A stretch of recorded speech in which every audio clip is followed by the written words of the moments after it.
मैं आपको क्लियर करती हूँ व्हाट इज़ द मैटर। देखिए, आज के डेट में जो इतनी सारी चोरी हो रही है, गबन हो रही है, एक सिंपल कलर के घर पे जब रेड पड़ता है तो इतने सारे नोट्स निकलते हैं ना कि पूरे कमरे भरे होते हैं। अभी से रिसेंटली हमने उड़ीसा का केस देखा है, मतलब कई 100 करोड़ तो आम बात है किसी के घर में निकलना। तो जस्ट टू अरेस्ट देम ये कंप्लीट सॉल्यूशन नहीं है।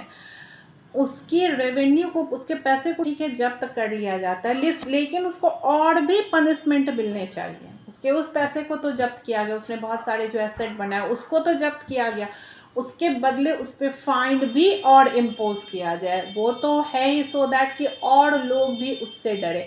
मैं आपको बताती हूँ, मैंने कौटिल्य के अर्थशास्त्र में पढ़ा है, उसमें दिया हुआ था उस समय क्या होता था कि जब रेवेन्यू कलेक्शन की बात आती थी, रेवेन्यू जब कलेक्ट करना होता था, अगर टाइम से पहले कोई गया रेवेन्यू कलेक्ट करने और टाइम के बाद अगर गया रेवेन्यू कलेक्ट करने, टाइम की इतनी वैल्यू होती थी, टाइम से पहले या टाइम के बाद, तो वो दोषी होता था फैब्रिकेशन, मैटर को फैब्रिकेट करने के लिए। मतलब तुम किसी के पक्ष में हो, तुम उसको ऊपर से लिपापोती करना चाह रहे हो।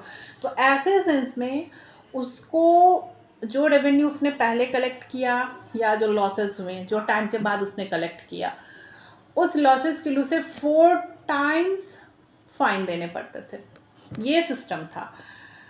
कोई भी अगर जो मतलब लॉस लीजन अगर हो गया सरकारी खजाने में, सपोज ये खजाना है, इसमें से पैसे निकल गया, लीजन हो गया सरकारी खजाने में, एक्सपेंडिचर को बढ़ा दिया, इनकम कम हो गया, टोटल लॉस का उसको 4 टाइम्स देना पड़ता था। जितने लॉस में उसके भी 4 टाइम्स देने पड़ते थे। हाँ बिल्कुल। और जो आदमी जो सरकारी खजाने से, ट्रेजरी से जो फिक्स्ड अमाउंट है उससे अगर जो कलेक्ट किए गए हैं, जो रेवेन्यू कलेक्टेड है उससे अगर ज़्यादा खर्चा किया और what is to be order to be spent अगर उससे अगर कम भी खर्चा किया, अगर उसको सही काम में नहीं लगाया, तो उस पे डिफाल्केशन के आरोप लगते थे। डिफाल्केशन स्टैंड्स फॉर, उसको क्या कह सकते हैं, गबन के आरोप लगते थे।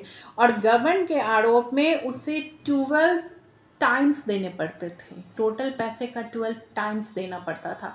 ये सिस्टम था। तो लोग डरते थे कि अभी तो जो चोरी किया, बाकी जो भी हमारे पुरखों की ज़मीन है, एंसेस्ट्रल लैंड है, कहीं वो भी ना बिक जाए, घर के जेवर ना बिक जाए, रिश्तेदारों की ज़मीन ना बिक जाए।